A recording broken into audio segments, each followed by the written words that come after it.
India express आपको दिखाए सच का आईना।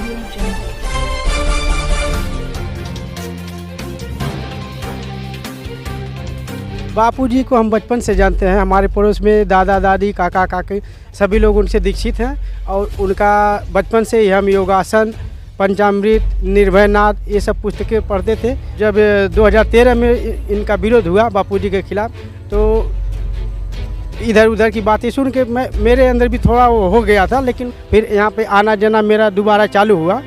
फिर मेरा जो कम हो गया था श्रद्धा फिर से बढ़ गई। करता तो वहाँ कॉन्ट्रैक्टर बिल्डर बोलते हैं, अरे तू उधर क्यों जाता है उनके आश्रम में।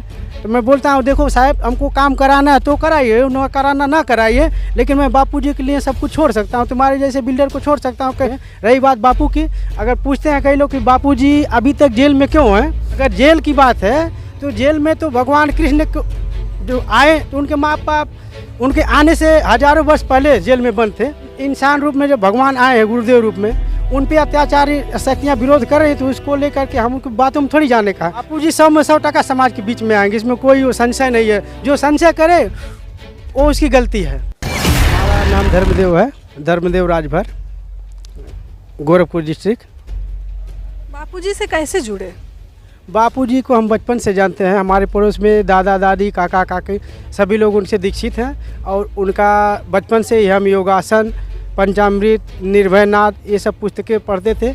विद्यार्थी जीवन से उनको बहुत ही अच्छा लगता था, लेकिन जब 2013 में इनका विरोध हुआ बापूजी के खिलाफ, तो इधर उधर की बातें सुन के मेरे अंदर भी थोड़ा वो हो गया। से वो जब विरोध हुआ बापूजी के बारे में, गुरुदेव के बारे में, तो थोड़ा बहुत सुन के हमको भी मति भ्रम हो गया था 2013 में। तो उसके बाद कुछ दिन तक आना जाना बंद रहा मेरा। फिर 2016 में जो गुड़ी पूर्णिमा थी ना, आषाढ़ी पूर्णिमा, उसमें मैं गया था वहाँ राजकोट आश्रम में।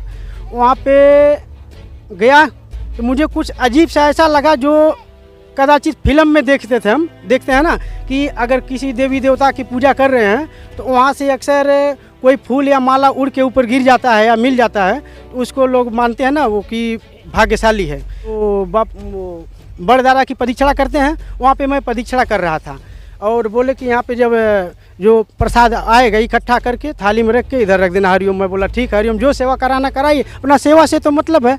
फिर सेवा करते करते लगभग 2:30 बजे की बात होगी लगभग। उस समय अचानक ना बारिश ना कुछ भी, बादल ऊपर तो था लेकिन कुछ हवा बयान नहीं था।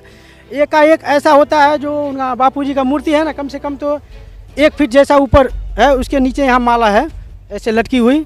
अचानक देख रहा हूँ, अब और लोग देखे होंगे कि नहीं ये तो नहीं हमको मालूम, लेकिन मैंने देखा एक माई थी और एक उनके पति देव, दोनों लोग जाके उनको प्रणाम किए बापूजी को। तो देख रहा हूँ ऊपर से माला उनके ऊपर गिरी, तो बहन ने उठा के तुरंत माला को बैग में रख लिया और उनको प्रणाम किया बापूजी के। मैं सोचा अभी हट जाएंगे, माला उठा के वहाँ चढ़ा दूंगा दोबारा, लेकिन बहन ने रख लिया। मैं सोच लिया कि इनकी इच्छा होगी, बापूजी हमको कुछ निशानी चाहिए, तो बापूजी ने वहाँ निशानी दे दिया और तुरंत प्रणाम करके वो लोग निकल गए। मैं किस फिल्म में देखा था, साक्षात मैं अपनी आंखों देखा, तब से मेरी श्रद्धा ज़्यादा अटूट हो गई और फिर मेरा जो कम हो गया था श्रद्धा फिर से बढ़ गई। और उसके बाद लोग इधर उधर पूछना चालू किए। जहाँ पर काम करता तो वहाँ कॉन्ट्रैक्टर बिल्डर बोलते हैं, अरे तू उधर क्यों जाता है उनके आश्रम में। तो मैं बोलता हूँ, देखो साहब, हमको काम कराना है तो कराइए, न कराना ना कराइए, लेकिन मैं बापूजी के लिए सब कुछ छोड़ सकता हूँ, तुम्हारे जैसे बिल्डर को छोड़ सकता हूँ। कई लोग मिलेंगे, लेकिन हमको काम की कई जगह मिलेगा, आपको हज़ारों आदमी मिलेंगे, हमको लाखों काम मिलेगा। काम की बात नहीं है। रही बात बापू की, अगर पूछते हैं कई लोग कि बापूजी अभी तक जेल में क्यों हैं, अगर सही है तो छूटते क्यों नहीं, ऐसा लोग प्रश्न करते हैं कि अगर बापूजी सही है तो छूटते क्यों नहीं हैं। तो मैं बोलता हूँ कि देखो भाई, अगर जेल की बात है तो जेल में तो भगवान कृष्ण जो आए तो उनके माँ बाप उनके आने से हजारों वर्ष पहले जेल में बंद थे, जबकि वो सत्यवादी थे, महाराज हरिश्चंद्र के अवतार थे। शत्रुपा वो थी महारानी जो थी देवकी जी, वो लोग बेचारे क्या किए थे, वो तो सत्यवादी थे, उनको क्यों आतताई शक्तियों ने बंद कर दिया था जेल में। तो जब भगवान पार ब्रह्म आ रहे हैं, उनके माँ बाप जेल में हैं आने से पहले, आने के बाद भी सत्यवादी हैं, फिर भी सहन शक्ति कर रहे हैं।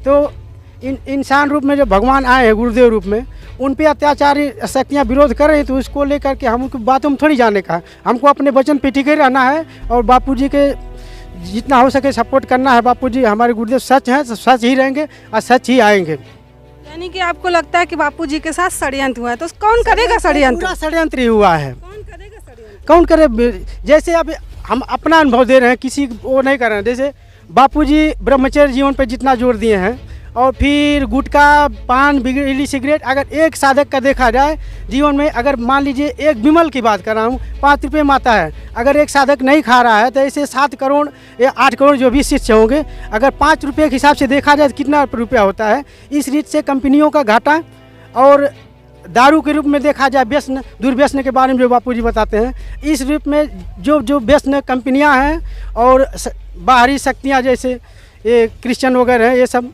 मिल करके अपना धर्मांतरण करा रहे हैं ये। और ये सब कंपनियां जो है ना दारू शराब की, ये सब अपना धंधा चलाने के लिए बापूजी इसको विरोध में खड़ा उतरे थे। इसलिए ये बाहर नहीं रहेंगे तो उनका धंधा खुल के चल सकता है। कुल मिला के धंधा चलाने के लिए ज़्यादा ऐसा हो रहा है। तो आपको लगता है बापूजी फिर से आएंगे समाज के बीच में? बापूजी 100 में 100% समाज के बीच में आएंगे, इसमें कोई संशय नहीं है। जो संशय करे वो उसकी गलती है। तो सरकार एवं न्यायपालिका से क्या मांग करोगे? सरकार और न्यायपालिका से ही मांग करें कि बापूजी को जितना जल्दी से जल्दी हो सके रिहा करें। इंडिया एक्सप्रेस आपको दिखाए सच का आईना।